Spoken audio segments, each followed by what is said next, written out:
Om Swastiastu, selamat pagi teman-teman semuanya. Semoga kita semua dalam keadaan sehat dan selalu berbahagia. Sebelum pembahasan materi dimulai, saya akan memperkenalkan anggota kelompok saya. Yang pertama ada Iputu Ade Mahendra. Yang kedua ada Idewo Made Resna Priyana. Yang ketiga itu saya, Made Arya Martadana. Yang keempat Iputu Eka Cahyadi Putra.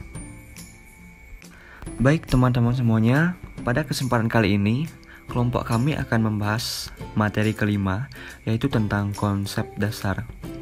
Adapun subpokok pembahasannya itu, yang pertama ada pengertian dan fungsi konsep dasar, yang kedua sumber-sumber konsep dasar, yang ketiga konsep-konsep dasar yang diajukan dalam setiap sumber, yang keempat konsep dasar yang tersedia secara teoritis, yang kelima konsep dasar. Nah, baik, kita akan membahas tentang materi yang pertama, yaitu pengertian dan fungsi konsep dasar. Konsep dasar secara implisit melekat pada tiap penalaran dalam merekayasa akuntansi. Konsep dasar merupakan abstraksi atau konseptualisasi karakteristik lingkungan, tempat, atau wilayah diterapkannya pelaporan keuangan. Disebut konsep dasar karena apabila konsep tersebut dianut, maka akan terdapat implikasi atau konsekuensi akuntansi tertentu. Fungsi konsep dasar adalah melandasi penalaran pada tingkat perekayasaan akuntansi. Konsep dasar disebut dengan berbagai nama, yaitu postulat, asumsi dasar, sifat dasar, prinsip mendasar atau umum, aksioma, doktrin, konvensi, fundamental, premis dasar, dan kendala. Baik, kita lanjut ke materi yang kedua, yaitu sumber-sumber konsep dasar. Yang pertama, Ikatan Akuntan Indonesia atau IAI. Yang kedua, Paul Grady. Yang ketiga, Accounting Principles Board atau APB. Yang keempat, Wolk, Tierney, dan Dodd. Yang kelima, Anthony Hawkins dan Merton. Yang keenam, Patton dan Littleton. Oke, kita lanjut lagi ke materi yang ketiga, yaitu konsep-konsep dasar yang diajukan dalam tiap sumber. Baik, yang pertama ada Ikatan Akuntan Indonesia atau IAI. IAI mengadopsi rangka konseptual IASC, sehingga konsep dasar yang dipilih juga mengikuti IASC. Ada dua konsep dasar yang disebut secara spesifik dalam rangka konseptual IASC, antara lain yang pertama itu basic accrual, yang kedua usaha berlanjut. Yang kedua, Paul Grady. Grady mendeskripsi konsep dasar sebagai konsep yang mendasari kualitas, kebermanfaatan, dan keterandalan informasi akuntansi atau sebagai keterbatasan yang melekat pada statement keuangan. Ke-10 konsep tersebut antara lain yaitu yang pertama, struktur masyarakat dan pemerintah yang mengakui hak milik pribadi. Yang kedua, entitas bisnis spesifik. Yang ketiga, usaha berlanjut. Yang keempat, penyimbolan secara moneter dalam seperangkat akun. Yang kelima, konsistensi antara periode untuk entitas yang sama. Yang keenam, keanekaragaman perlakuan akuntansi di antara entitas independen. Yang ketujuh, konservatisme. Yang kedelapan, keterandalan data melalui pengendalian internal. Yang kesembilan, materialitas. Yang kesepuluh, ketepat waktuan dalam pelaporan keuangan memerlukan taksiran. Baik, saya Iputu Ade Mahendra akan melanjutkan presentasi dari Arya Martadana. Konsep dasar yang diajukan dalam tiap sumber yang ketiga adalah Accounting Principles Board atau APB. APB menyebut konsep dasar sebagai ciri-ciri dasar. APB mengidentifikasi 13 konsep dasar yang merupakan karakteristik lingkungan diterapkannya akuntansi, yaitu yang pertama entitas akuntansi, yang kedua usaha berlanjut, yang ketiga pengukuran sumber ekonomik dan kewajiban, yang keempat periode-periode waktu, yang kelima pengukuran dalam unit uang, yang keenam akrual, yang ketujuh harga pertukaran, Yang ke-8, angka pendekatan. Yang ke-9, pertimbangan. Yang ke-10, informasi keuangan umum. Yang ke-11, statement keuangan berkaitan secara mendasar. Yang ke-12, substansi daripada bentuk. Dan yang ke-13, materialitas. Yang keempat, ada walk, journey, dan thought. Walk dan journey mendaftar 4 konsep yang dianggap sebagai postulat dan beberapa konsep lain sebagai prinsip berorientasi masukan dan prinsip berorientasi keluaran. Nah, yang termasuk ke dalam prinsip berorientasi masukan yaitu recognition, matching, conservatism, disclosure, materiality, dan objectivity. Sedangkan yang termasuk ke dalam prinsip berorientasi keluaran yaitu comparability, consistency, dan uniformity. Adapun keempat konsep yang dikategorikan sebagai postulat adalah sebagai berikut. Yang pertama, usaha berlanjut. Yang kedua, periode waktu. Yang ketiga, entitas akuntansi. Dan yang keempat, unit moneter. Yang kelima, Anthony, Hawkins, dan Mersenne. Jadi ada 11 konsep yang dijadikan basis dalam membahas isi, bentuk, susunan, dan arti penting statement keuangan. Yang pertama, pengukuran dalam unit uang. Yang kedua, entitas. Yang ketiga, usaha berlanjut. Yang keempat, cost. Yang kelima, aspek ganda. Yang keenam, periode akuntansi. Yang ketujuh, konservatisme. Yang kedelapan, realisasi. Yang kesembilan, penandingan. Yang ke-10, konsistensi. Dan yang ke-11, materialitas. Yang keenam, ada Paton dan Littleton. Nah, jadi konsep dasar Paton dan Littleton adalah yang pertama, entitas bisnis atau kesatuan usaha. Yang kedua, kontinuitas usaha. Yang ketiga, penghargaan sepakatan. Yang keempat, kos melekat. Yang kelima, upaya dan capaian atau hasil. Yang keenam, bukti terverifikasi dan objektif. Dan yang ketujuh, asumsi. Baik, saya akan melanjutkan subpokok bahasan yang keempat, yaitu tentang konsep dasar yang tersedia secara teoritis. Yang pertama, entitas bisnis atau kesatuan usaha. Jadi konsep ini menyatakan bahwa perusahaan dianggap sebagai suatu kesatuan atau badan usaha ekonomik yang berdiri sendiri, bertindak atas namanya sendiri, dan kedudukannya terpisah dari pemilik atau pihak lain yang menanamkan dana dalam perusahaan. Dan kesatuan ekonomik tersebut menjadi pusat perhatian atau sudut pandang akuntansi. Implikasi konsep kesatuan usaha. Jadi ada 8 implikasi. Yang pertama, perusahaan menjadi pusat perhatian akuntansi dan subjek pelaporan. Yang kedua, hubungan perusahaan dan pemilik merupakan hubungan bisnis sehingga perlu adanya pertanggungjawaban. Yang ketiga, ekuitas bermakna sebagai utang perusahaan kepada pemilik. Yang keempat, pendapatan merupakan kenaikan aset. Yang kelima, biaya merupakan penurunan aset. Yang keenam, sistem berpasangan dalam pencatatan dan pelaporan. Yang ketujuh, persamaan akuntansi bukan persamaan aljabar. Dan yang kedelapan, statement keuangan berartikulasi. Baik, sekian presentasi yang saya bawakan.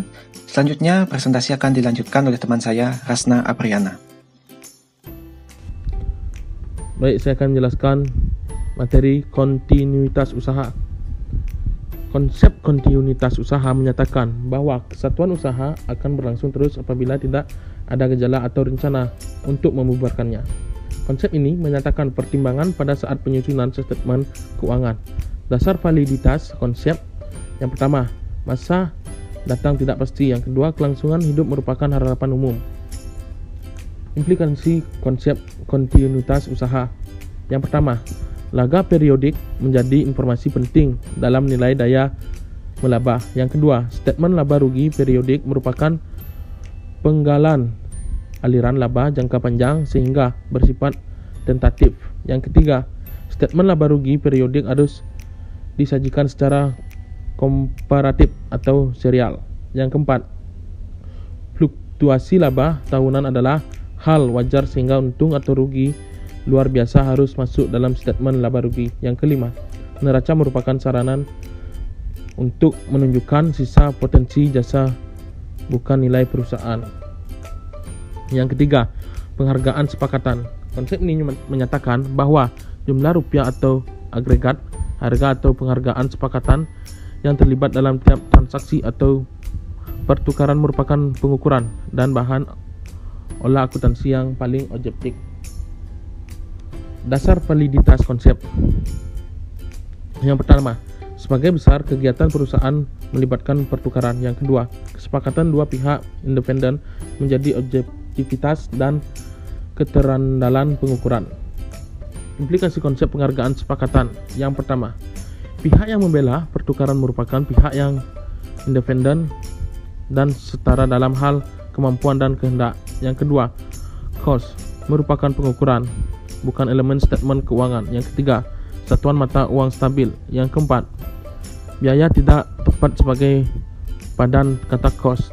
Yang kelima, cost mempresentasikan besarnya jasa di balik angka cost. Yang keenam, merupakan pengukuran semua elemen statement keuangan yang berbasis cost historis.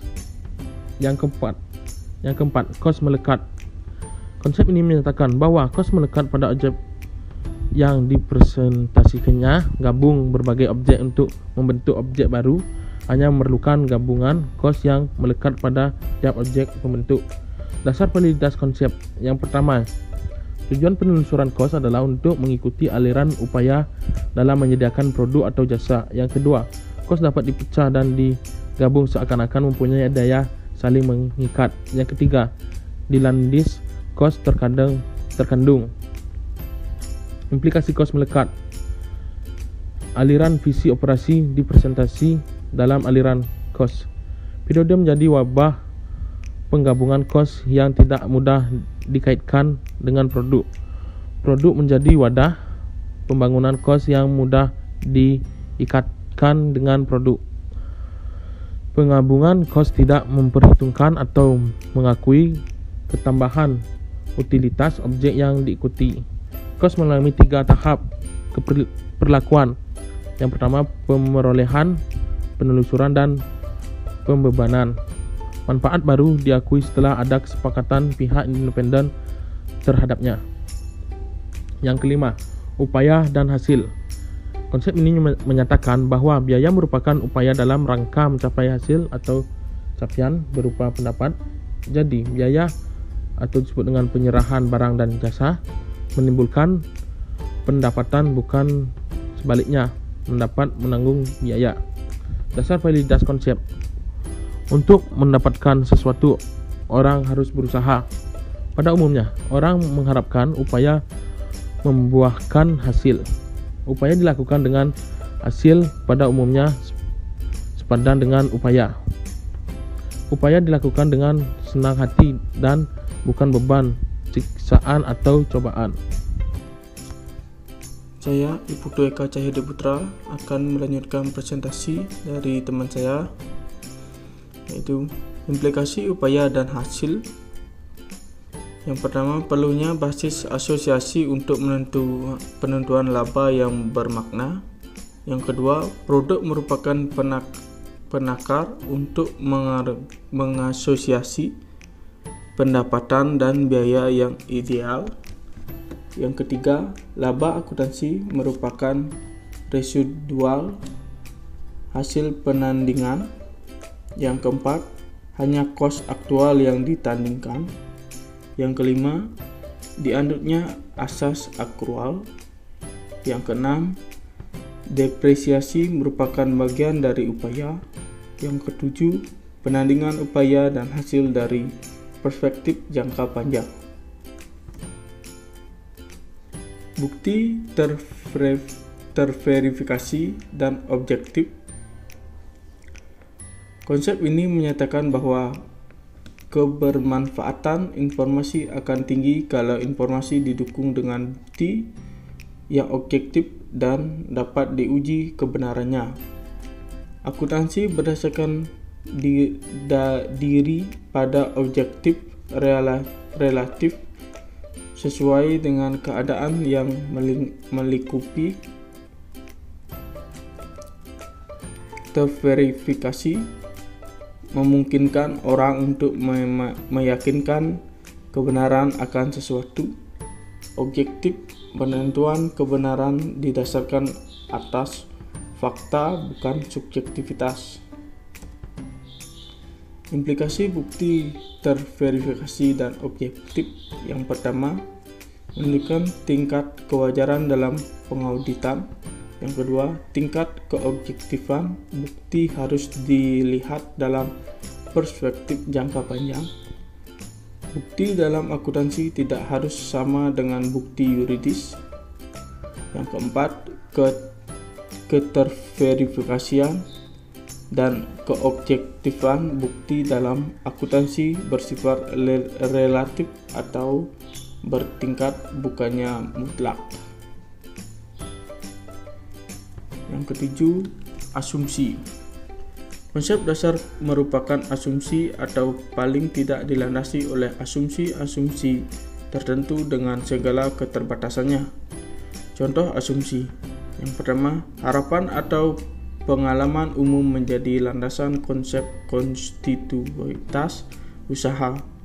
Yang kedua, periode 1 tahun diasumsi tidak terlalu pendek atau panjang. Yang ketiga, kos sebagai pengukur dilandasi asumsi bahwa orang bertindak rasional. Yang keempat, unit moneter digunakan sebagai pengukur, dia dasarkan pada asumsi bahwa mata uang stabil. Yang kelima, penekanan pada penentuan laba didasarkan pada asumsi bahwa tujuan umum perusahaan adalah mencari laba. Konsep dasar lain. Adanya beberapa konsep belum dicakupi konsep dasar Patton dan Littleton dan cukup penting untuk diketahui, yaitu pertama, substansi daripada bentuk. Yang kedua, pengakuan hak milik pribadi. Yang ketiga, keanekaragaman akuntansi antarenitas. Yang keempat, konservatisme.